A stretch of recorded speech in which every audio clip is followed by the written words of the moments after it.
Hello, committee. Thank you for your patience as I's were dotted and T's were crossed. This is the Ways and Means Committee. No idea what the date is. And it's the 10th. It's 11 a.m. And we are going to continue our work on H 955. The plan is to do a final walkthrough of the final technical tweaks we made from yesterday. And then we'll take a brief break and then we will come back and vote. I'm hoping that was you. So dramatic. I loved it. Do you like a tissue?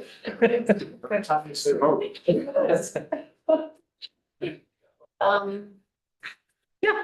So I'm hoping that everything will work just like that, and then we will get to go home today. Okay, so Yeah. we're going over it. And then we're going to take a brief recess as requested by the vice chair, and then we are going to come back together and Come vote. back, vote, and then is there other work beyond the vote? With anything else? No, Representative Brannigan, we can go home after that. Yeah, Oh, yeah, it's been such a long week. it has indeed. I have to go home and make candy, you know. I know you do. Yeah. Yes, and I believe Representative Higley is also bringing in candy on Tuesday, so we can have a candy Yeah, tasting. only competition, right? Hey, we're on. For that. Yeah. Printed copies are on their way any moment. You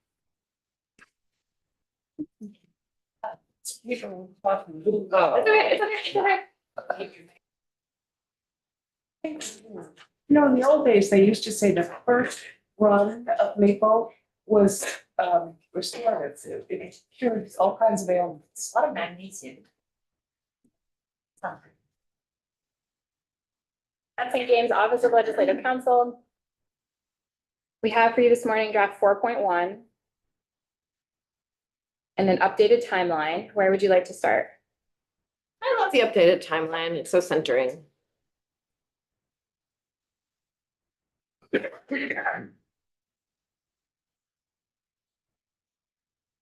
Dr. John's name? Yes. We didn't highlight anything to represent changes. Do you want to just go through the timeline or would you like us to try and remember? Draft 3.2. For the amendment, we have draft 4.1 today.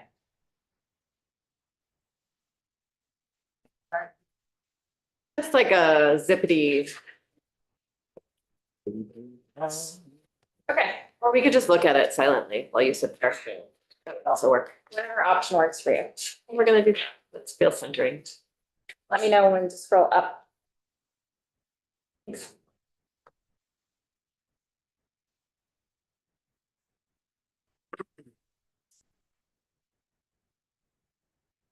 Unless it's gone from July 1st.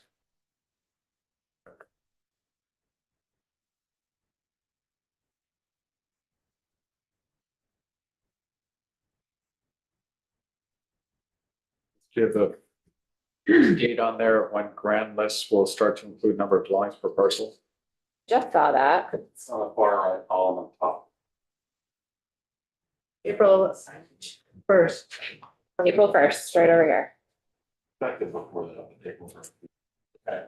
Yes, this is a combination of effective dates and when things will happen.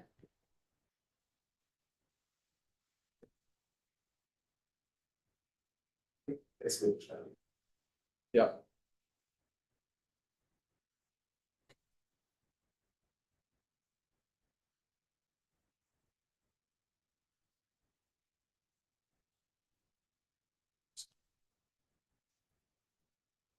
Best rules removed. February, March 2027. You can just print a new copy instead of rewriting. I know, but I want to see my old copy to see what moved. Okay. Then I can see relevance.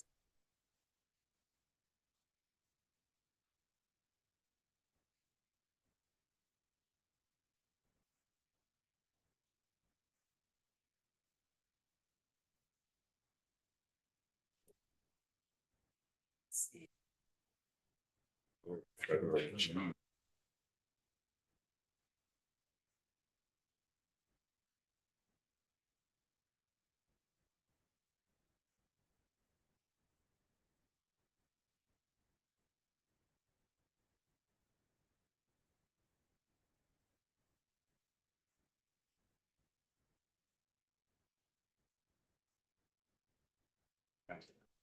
You just got rid of January 1st.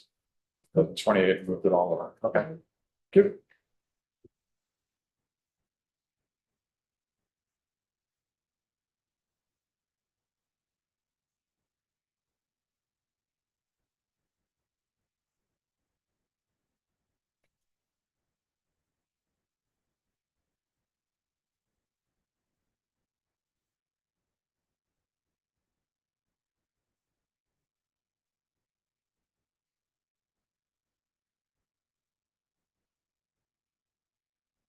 Prohibition on fees is in July 1st, 2030, so that's. There.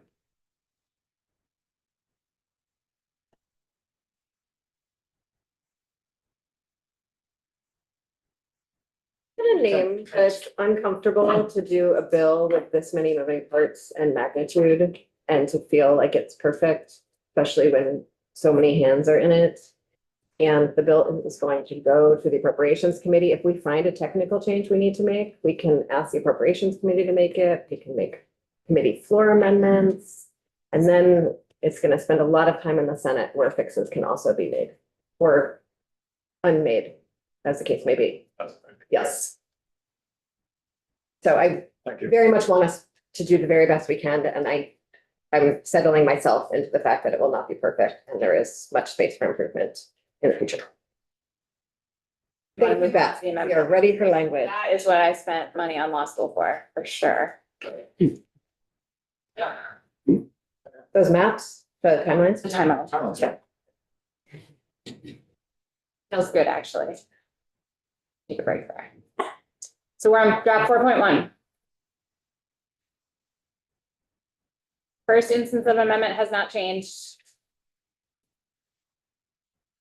Remember, your first several instances of amendment, all of your instances of amendment, except for the last instance of amendment, are making changes to what House Education gave you. The last instance of amendment is all brand new sections that your committee is adding. So no change to the first instance of amendment. The second instance of amendment was new yesterday. But it's not highlighted today because we've already looked at that language. And we've added a new instance of amendment, which is now the third instance of amendment. Amending section 13, Union School District creation, consultation, and facilitation in subsection B by adding a new subdivision 6 to read as follows. This is the section of the H 955 as amended that talks about study committee formation and work to study the creation of new union school districts. And this particular subsection is about the Union School District study committee formation process. And so the new subdivision 6 is requiring facilitators to monitor the work of the General Assembly related to education transformation and share the most up-to-date fiscal modeling with study committees.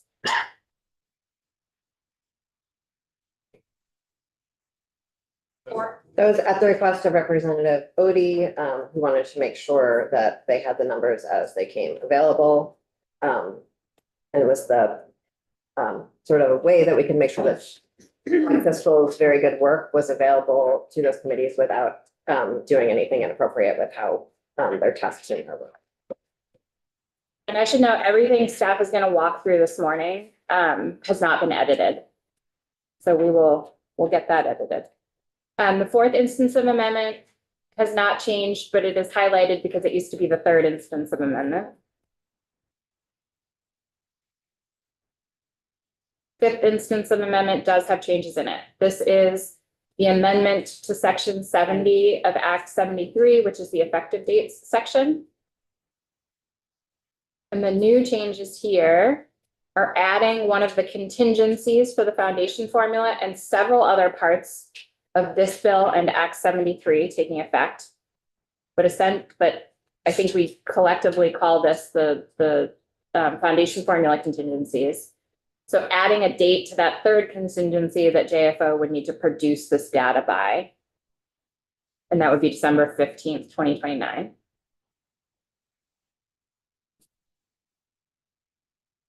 And then, John, is this you? Yes, so John Gray, Office of Legislative Counsel, this is like you've seen for the other deleted sections in the Act 73 effective dates. Since deleting a corresponding effective date to a now repealed section, it will make sense once we come to my sections. I'm sorry, I was like, are we discussing this as we go through, or we're just getting a walkthrough first? And then- Oh, no, we can discuss this with us. So the way that contingency is written, with all of the different things that have to have legislation passed. We're still in a situation where the foundation formula could be put into place without any more affirmative action on the foundation formula itself. And I'm deeply uncomfortable with that because legislation has been enacted that addresses is extremely broad. And it means that we have to have basically talked about all of these things, but it doesn't actually mean that we get another chance to vote after we've seen the impact through all the analysis and all the work that's going to be done on the formula. And I just feel like the contingency is not strong enough, given that the other contingency about governance change has no teeth anymore. What are you proposing? I would propose that we add an actual affirmative vote on the foundation formula once the analysis has been done. If it's a good idea right now, the foundation formula, it will be an even better idea once we have more data and information in front of us. And once we're a year further down the road of districts coming together, we'll have a better sense of whether they're coming together or not coming together. Okay, let's sit with that and go through the other pieces of the bill. Can you talk a little bit more about what it means to enact legislation that would enacted that addresses those things? So I see this in my head as two different things. Legislation has been enacted, I think is relatively clear, and that is there has been new law. So it's not that the General Assembly takes action, it's that there's actually law that takes effect. In whatever path that takes. Addresses, I think, is certainly ambiguous. And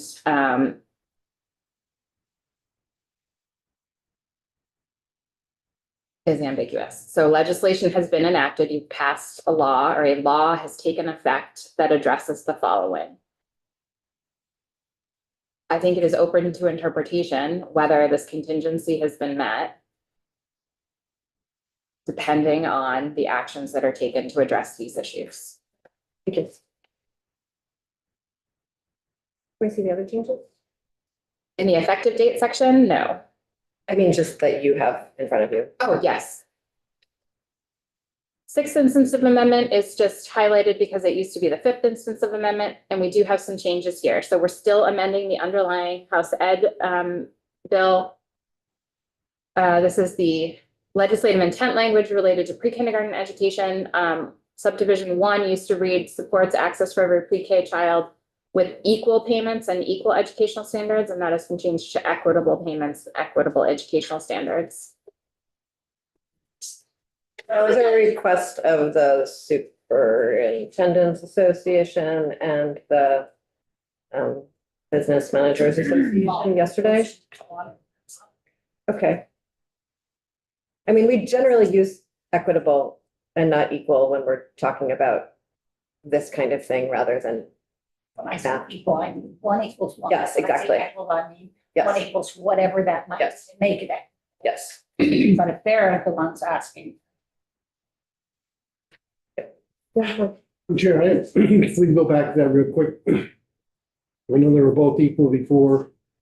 Equitable payments, I can certainly understand that because of what was discussed, but equitable education standards? I mean, that means a different standard for who? Different groups, different, I mean, I would think that would be a concern.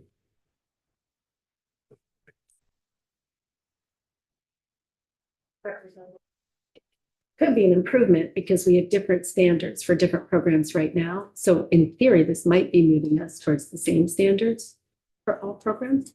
Different programs in the same pre-K though? No, different pre-Ks have different expectations. There are different standards for different pre-kindergarten programs right now, currently. So again, you want it to be equal standards, right? Not equitable standards. This is not my language.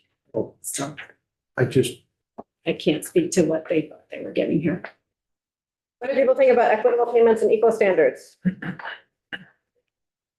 Before I said on that, what do you think is a positive and a negative fact as one period of education? I think my big concern with this is I don't know how you cost out the cost if you don't know what your delivery model is. And so I don't understand. In your opinion, constructed. I see what you mean.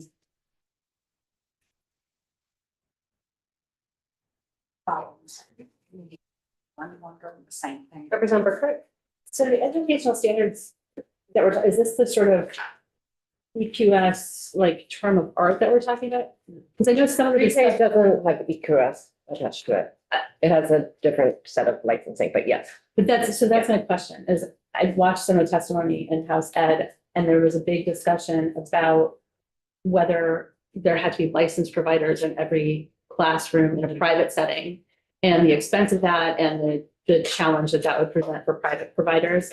And so I'm guessing that equitable education standards is trying to get at in a school setting, in a public school setting, you may need to have licensed teachers in the classroom because that's part of the overall EQS. And if you're in that school, like perhaps you need to have it. And then in a private setting, perhaps there's more flexibility.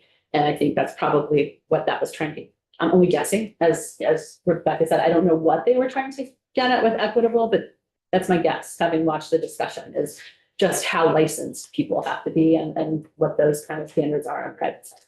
okay, so you're talking about not so much the standards of education for pre-K. Like who's delivering it and how it's delivered as opposed to, because you're not gonna do a standardized test on a on a pre-kindergartner to see if they're getting the same actual education. But maybe I'm wrong. I think there's a lot, and we don't really know, do we? Because we also have class size requirements, and it's unclear to me how those are all gonna play in.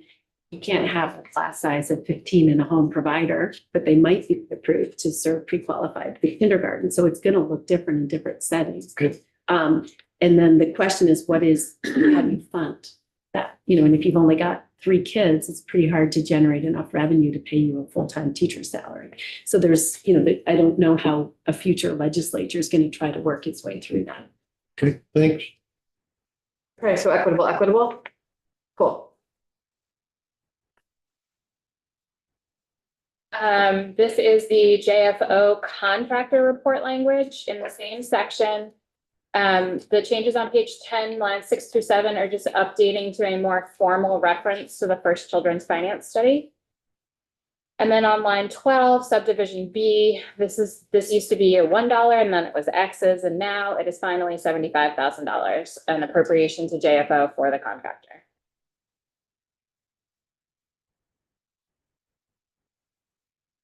Seventh instance of amendment has not changed, but highlighted because it used to be the 6th instance of amendment.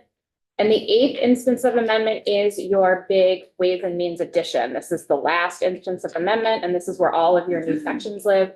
I will just point out that the number on line 65, we are in the process, depending on changes you make here today, of tallying up how many new sections we've added.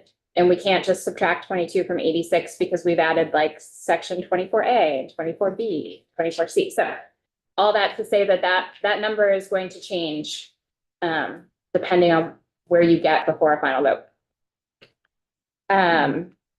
Data collection.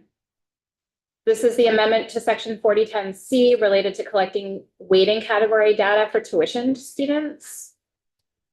I was not in the room when you all discussed adding some language around requiring this form.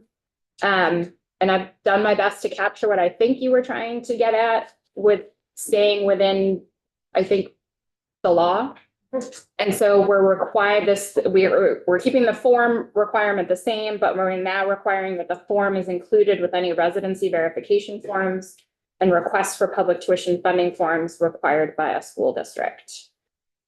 You have to prove residency in order to receive tuition or to enroll in a public school.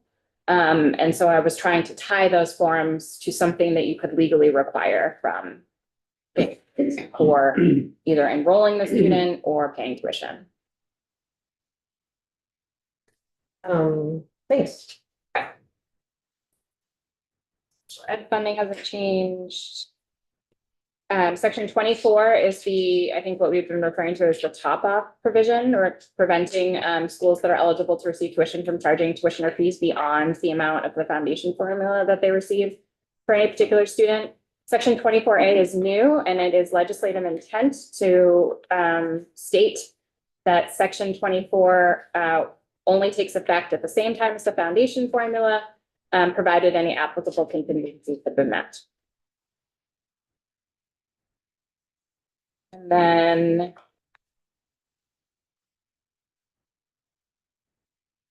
John, do you want to speak to this 27A? So this, you'll recall that previously this section was an emergency rulemaking section that had a more accelerated timeline. The very end of this year for your reserve fund account standards. Just to orient the group, this is something where you can see the initial tasking was January 1, 2025. We heard requests yesterday to not have such an accelerated rulemaking process. So the former subsection B for this section that allowed for emergency rulemaking has been repealed. It has been pushed back to March 31st, 2027, and new collaborators have been added on Superintendent's Association, on School Boards Association, otherwise same reserve fund account standards, just not leveraging that super accelerated process for rulemaking. Thanks. And now we're in section 27B, school transportation grants report. We've added to the information required in this report, information. So the lead-in language is the report shall include information on the following: bus driver pay and benefits,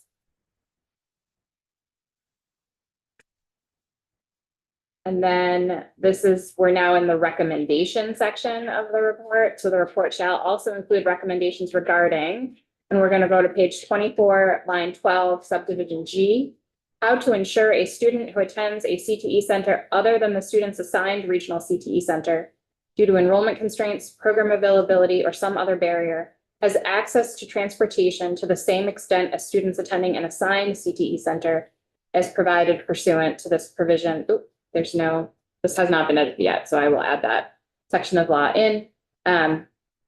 Current law requires sending districts to provide transportation from their students from the high school to the assigned CTE center. But if there's a wait list and a student is attending a program outside of their assigned CTE center, or maybe there's just program availability issues, there's no requirement for transportation. So this is asking for a recommendation on how to rectify that. This was an explicit language request from the Commerce Committee for us to include this in here. Right, that's great. When I see student, CTE, if you haven't graduated, and you're not, if you haven't graduated from high school yet, you're able to attend CTE, is that correct?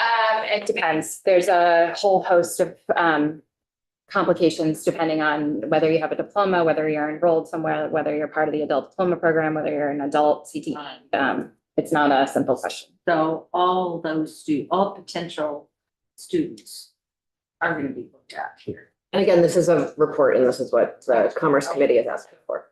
That's fine. Can they also address the cost in this? I mean, there's SUs that send kids to 6 different CTEs. I think that's somewhere else. But in this is a different thing because it's spreading. The more we spread kids like grass seed, the higher the transportation cost. And that has pretty potentially significant financial implications. I just think they should consider that. So just including cost in that list. Specifically to this subdivision G and the costs associated with any such recommendations. Yes, because if we are making it policy. Wait, I'm sorry, just before you start talking again, I just want to make sure that Beth has the sentence that we're talking about. I know what I'm gonna write, but I don't know if it's what you want. I know, so can you, thank you, Beth. What is it that you're going to write? We're gonna keep G the same, and then I'm gonna put a comma after A2 and say, and costs associated with any such recommendations. Okay, great, thank you. And that's it for me. Great.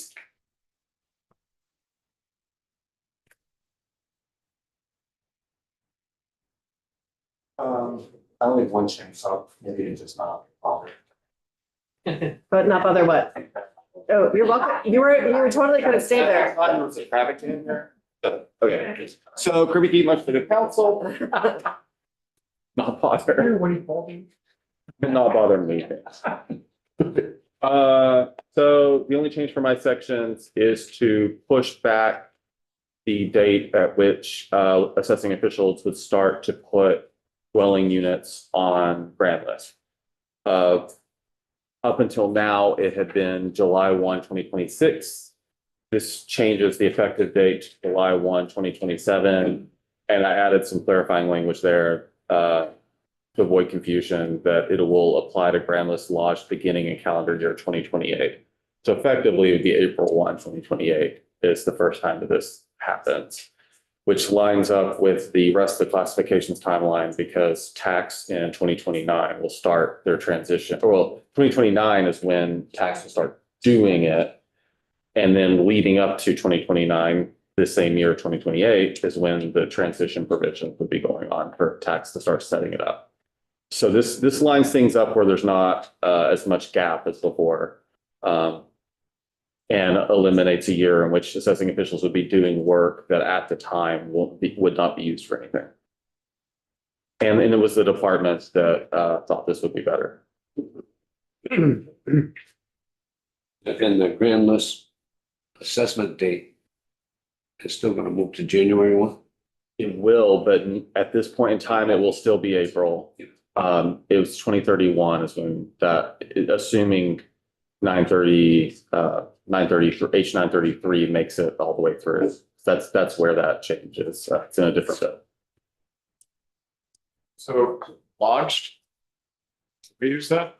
That's an old fashioned word. It's always been used with the grand list. And yeah, people often say why. And I say, I like it. Do we want to start using different word? I mean, it doesn't matter. Certainly not today, Representative Kimball, certainly not today. It's throughout statute. It's considered lodging it with the town. Is that your only change? Hmm? Is that the only change you have? Great, thank you so much for your service.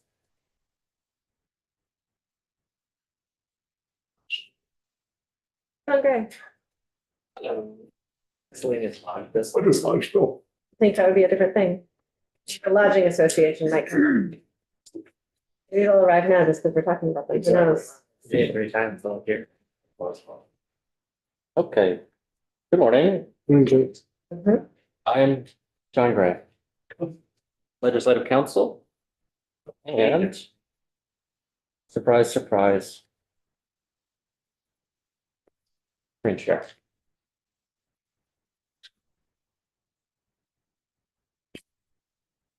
Okay. So I'm just gonna run quickly through the changes that I do have. Some of these appear in multiple places. First is gonna be on page 75. This is your intent language broadly for the school construction sections. This is the call out to one of the vision for the construction being catalyzed here. So in the short term, catalyze the state aid program by providing state aid in the form of up to an additional 50 million annually in state bonding capacity. Support the construction or renovation of school facilities that support the consolidation of school government structures and improve access to educational opportunities for public school students. That was the agreed language, and you're going to see it a few times throughout. The next place you're going to see it is page 77.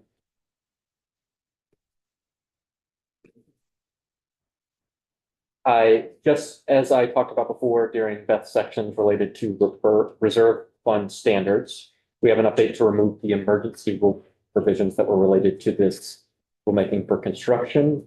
Again, this is something where independent authority already exists. That's what happened. And so this is saying on or before March 31st, 2027, we provide these rules.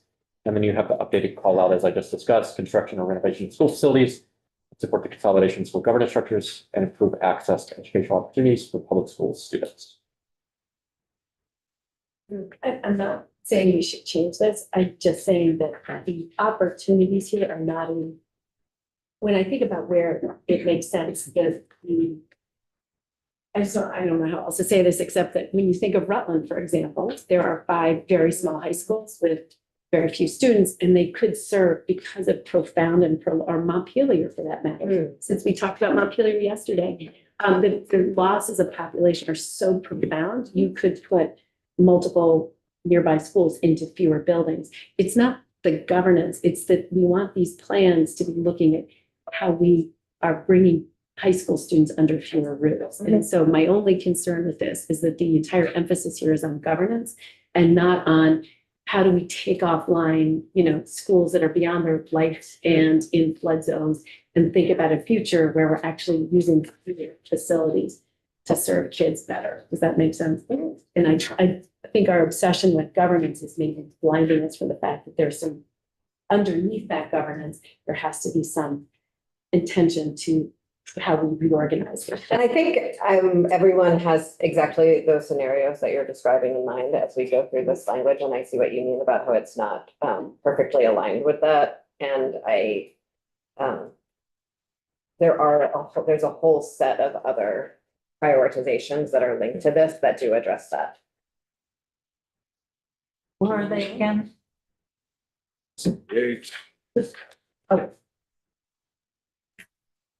The next Representative Page? Yes, if we could, I have a question on page 75. Yes, the 50 million.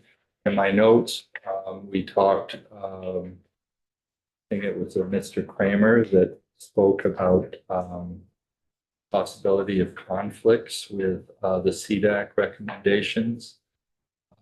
Did we get any verbiage back on that issue? Yes, there's more. Well, we didn't get language back from Rick Kramer, but we did address that. This is the intent section. Yep. But later on, you'll see how that's addressed. So when we come to the state aid section, we formerly had a section that talked about provide undefined annual debt subsidies and provide additional 50 million. There is an update there, but that's correct. This in the intent section, it's still staying. Yeah. Yep.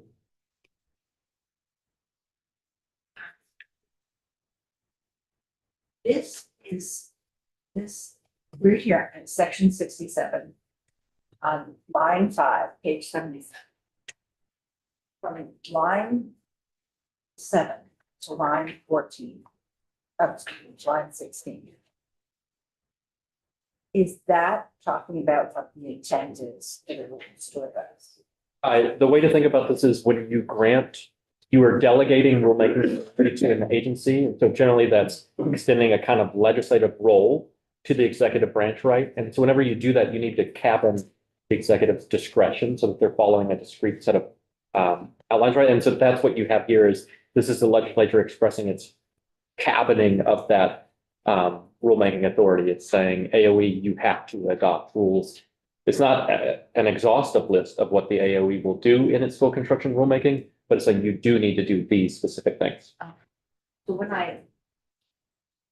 I also keep looking at government structures and am concerned about that, they what that might mean to the agency and its rulemaking, then I'm just wondering if anything else that's been set out anywhere else is something that the agency will have to look at when it's creating the rules. Or is it limited? Is it really, if we don't set it out here, it's going to be. If you don't say these things here, you have not provided the direction to the AOE as to achieving the things you want to achieve. Assuming you do want to achieve them. Yeah. Okay. Same update on the top of page 78, and this is within your report from the advisory board identifying opportunities at the end of this year for new construction. We can jump to page 80.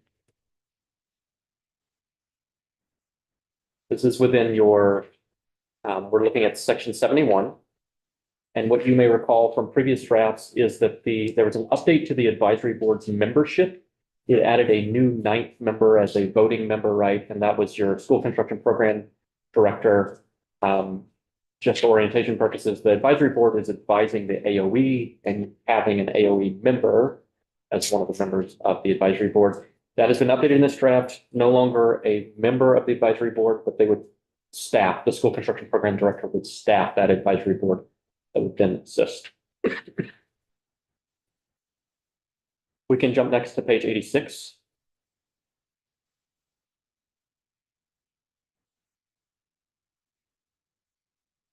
I think that this is also to Representative Page's concern, if I'm remembering. Do I have the wrong? Okay. So this is just for orientation purposes where we are in the draft. This is your core state aid section. This is the award of construction aid. You can see the amounts that have been discussed before at the top of this page. The new language you see replaces former subdivision C that spoke to that undefined debt service subsidy amount and the 50 million in bonding capacity. What you have now is the treasurer, in consultation with CDAC, shall recommend to the House Committees on Education and Ways and Means and the Senate Committees on Education and on Finance the annual total state bonding support available and the annual debt service subsidies be awarded under this chapter. So this is trying to address some of those concerns and ensure that there's no divergence between what's done here and the CDAC recommendations.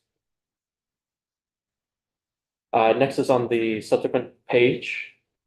And this is stylistic. This is just giving the federal citation for the Davis-Bacon Act, which is under those prevailing wage requirements. The next piece is on page 92, although I know you do have a legacy debt aid provision here, so I just want to call out what's off that. The next change is on page 92, I believe.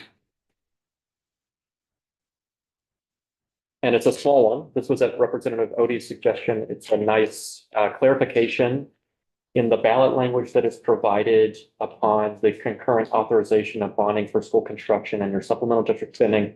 This is clarifying what was the intent of the prior draft, that the estimate you get at the end reflects an annual per pupil supplemental district spending for future years. How do we do this, given that many of these bond schedules don't provide an equal payment each year, or is our assumption that we will have an equal payment? I think the assumption is this is the best we can do in this situation, basically. I think it does make the assumption that it's a level payment over time. Which may affect the bond terms, just saying we may be mandating an assumption that has an impact on the cost of borrowing. Yes, yep. Is there something you would like to do about that? I can think about it, get back to you. I mean, I think sometimes the more prescriptive we are, the more mistakes we make. Yeah, I mean, another way to address this, which is maybe less attractive to the committee, and it speaks to some of the, final clause here, assuming current long-term memberships, is you're providing this to try to get voters to have a sense of the kind of obligation they're taking on long-term. You don't have to have this final paragraph. We could take out the warning language. It does make a number of assumptions, including that the membership levels will be the same. And another thing you could say about it, I don't want to suggest that it's unuseful to include it because I do think folks will want to see something like that. The way that translates into a tax rate is dependent on whatever the supplemental district spending yield happens to be in a given year. So the fact that you would have an estimate of what your ongoing supplemental district spending per pupil might be doesn't necessarily tell you the yearly cost you're going to face, right? So it could be that it's not even necessarily providing the information that voters would want, in which case, yeah. So do you want to just take out that warning language? I think that's a nice, clear. The entire paragraph. That paragraph. That or just take out spending of a certain number of dollars, just supplement district spending through calendar year X. That's the whole information that's being provided. But what if, it could be it could also be 20-year terms or 30-year terms. Representative Holcomb has a great point. I think the question I have is, we're being very specific about the language of the warning. What we're forgetting is if you just went to a district with a bond and you didn't present this information, they would slap you right down. And so I think maybe part of it is about what is it, it could even just be that instead of specifying this last paragraph, you just say, and districts are advised to.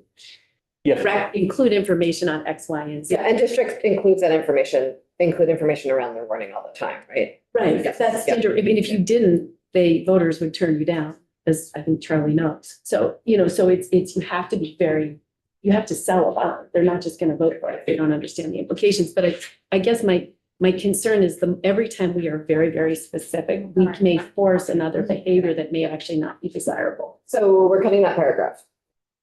And Okay, so if you want to add that I don't think we need to. Recommendations. It's okay.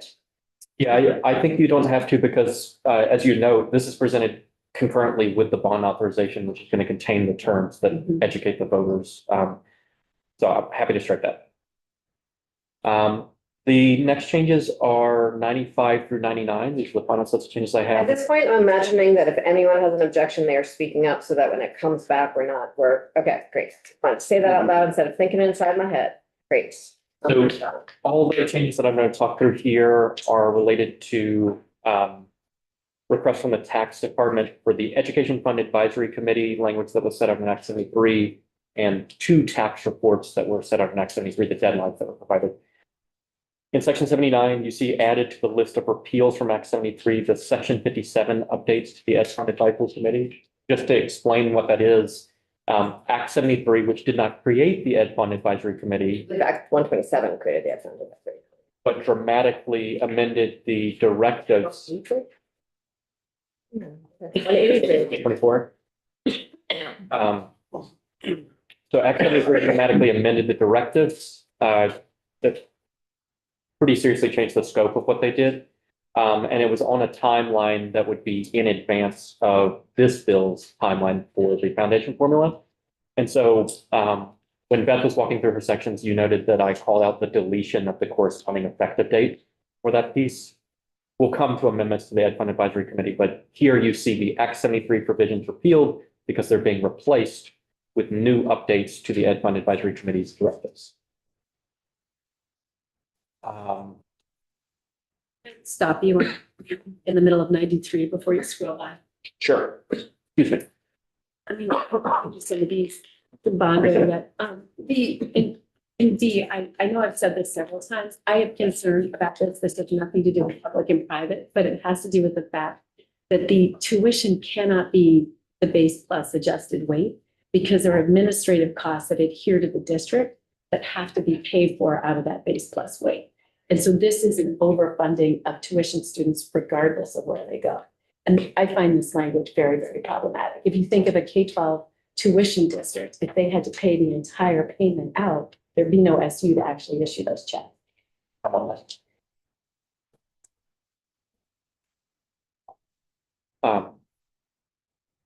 Can you work for next, we have a few years before this would be enacted. Can you work on language for next biennium that will put a base payment in for exactly the administrative issues that you're worried about?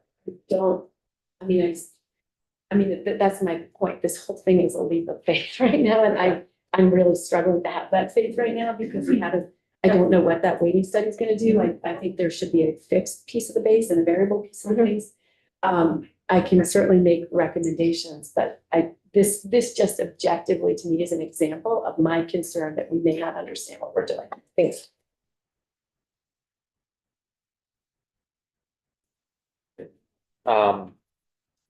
We come to page 95. And this is, as I prefaced for the start of these sections, Department of Tax had requested some delays. So this is your homestead property tax rate transition. You'll recall that I talked about yesterday how this is something from Act 73 that's included here to have the correct effective date. But now what the request from the Department of Taxes was to push this homestead property tax rate transition report back to 2028 in alignment with the other reports they're going to be providing. And you can think of that as aligning with the longer timeline that's envisioned here. Top of page 96, you also see clarification that it's ensure that the homestead education property tax rates do not increase as part of the transition to the foundation formula. Okay, the new highlighted section you see, section 84. There's another delay in Act 73. There's a report on a proposed alternative homestead exemption structure. You'll recall that Act 73 enacted a homestead exemption structure, and then last minute, some folks thought Let's see if we can hear an update. That was intended to come at the end of this year, but again, with the delay, the homestead exemption wouldn't be effective until all the other contingencies here, right, along with foundation formula. So delaying this report by 2 years to 2028. I mentioned earlier the repeal of the Act 73 provisions that updated the Ed Fund Advisory Committee. You can now see the new provisions here for the Ed Fund Advisory Committee. They changed the membership, and what's being proposed here, to put it in a simple way, is to create a more technocratic group, is I think the language that was used. And so this is, your membership would be less, I guess, political or agency involvement. You would have 2 members of the public with expertise in ed financing, appointed by the speaker, 2 members of the public with expertise in ed financing appointed by the committee on committees, and then 2 members of the public with expertise in ed financing appointed by the governor. So trying to make this a group of experts in education finance. The powers and duties have been changed as well for the committee. This has been a laundry list of items, updating weighting factors, elimination of categorical age, changes to income levels. And what you see here is now the directives for the Ed Fund Advisory Committee. And I'm on page 98. Recommend to the General Assembly means to adjust the revenue sources for the Ed Fund, means to improve equity, transparency, and efficiency in the education funding statewide. Recognition of the amount of the Ed Fund Stabilization Reserve. School district use of reserve fund accounts. We're also going to get other information on. And then the enactment of recommendations on the enactment of updates to weights categorical aid that are recommended by JFO.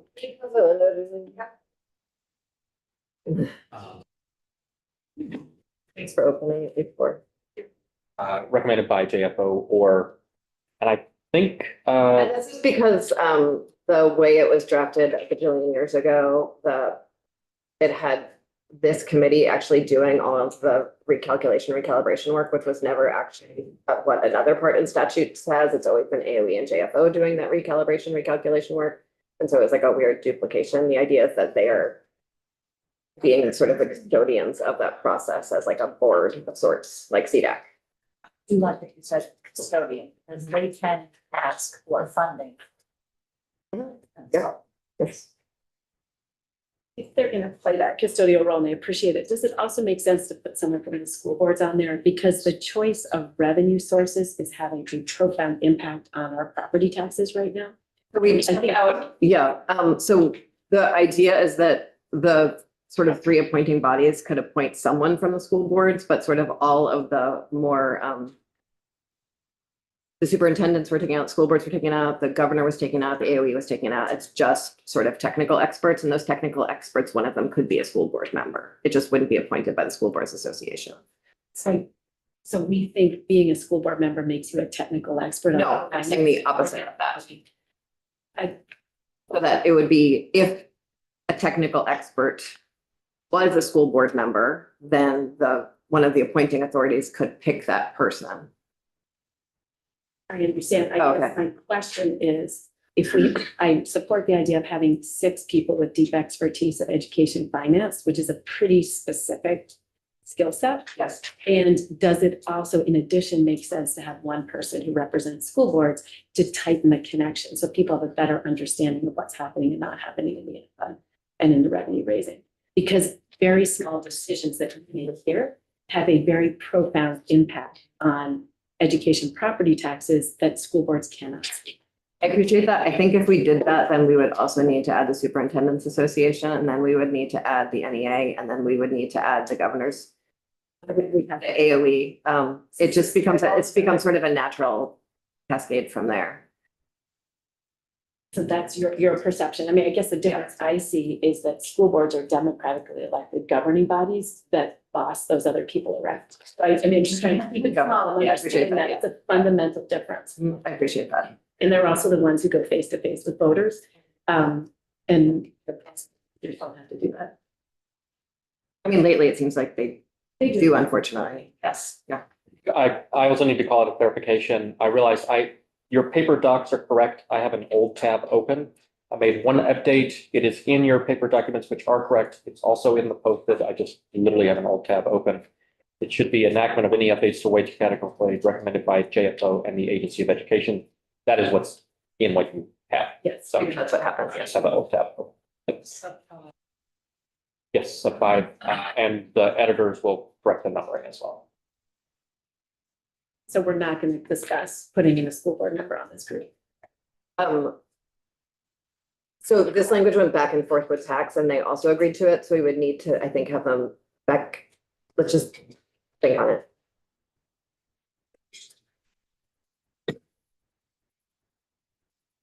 So those are your updates to the directives to the Ed Fund Advisory Committee.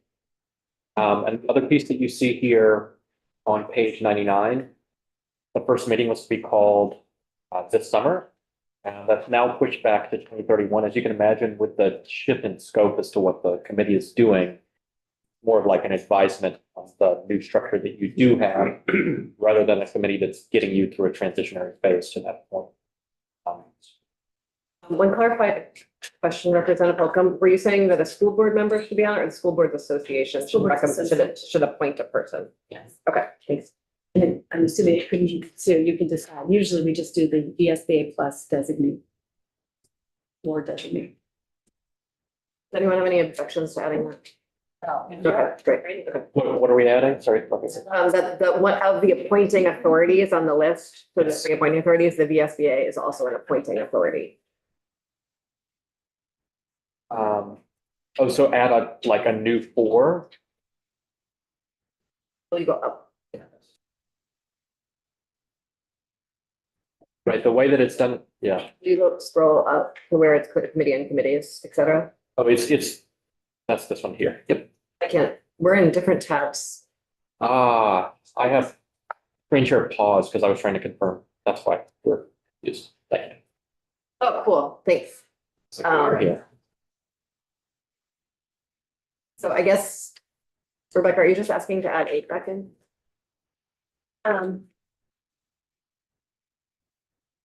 Yes.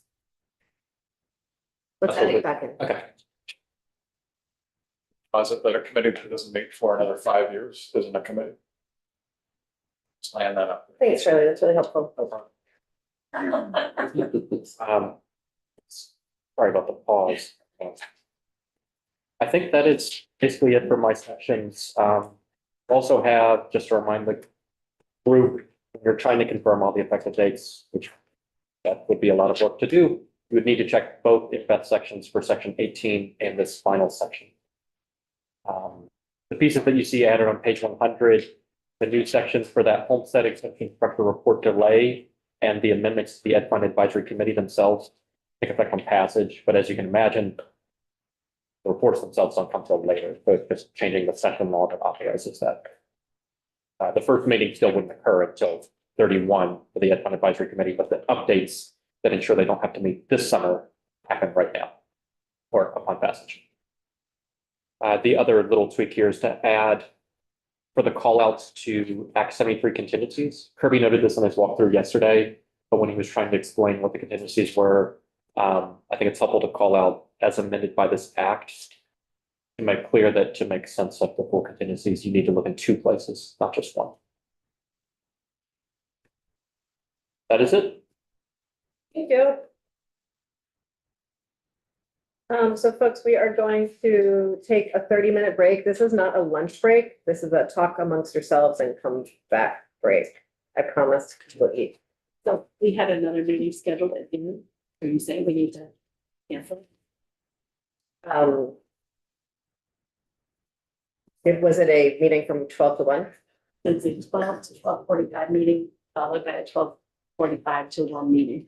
I would think that you might want to be available now, but it's up to you. So I need to cancel all my meetings. Okay. It's, yeah, that's what I just need to know.